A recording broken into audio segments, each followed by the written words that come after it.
Nakahanda sina PNP Chief General Romel Francisco Marbil at Criminal Investigation and Detection Group Director Major General Nicolas Torre III na harapin ang anumang posibleng kaso kaugnay sa pag-aresto kay dating Pangulong Rodrigo Duterte. Kasunod ito ng rekomendasyon ni Senate Foreign Relations Committee Chairperson Amy Marcos na dapat imbestigahan ng Office of the Ombudsman ang 5 opisyal ng pamahalaan, kabilang sina Marbil at Torre, dahil sa mga posibleng paglabag tulad ng arbitrary detention at grave misconduct. Ayon kay PNP spokesperson Brigadier General Jean Fajardo, naninindigan sina General Marbil at Major General Torre na tumugon lamang sila sa hiling ng Philippine Center on Transnational Crime na tulungan sila sa pagsisilbi ng tinatawag na Red Fusion Notice mula sa Interpol laban sa dating Pangulo. Iginit din ni Fajardo na naniniwalang 2 opisyal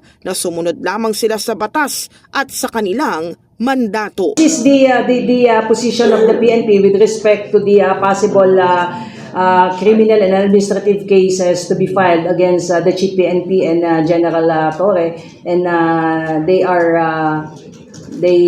prepared to answer any and all charges before any proper forum. But we have to reiterate na ang naging papel lang po ng PNP dito sa pag-aresto po kay dating Pangulong Duterte is we just extended assistance sa PCTC who requested na tulungan natin sila para i-implement po yung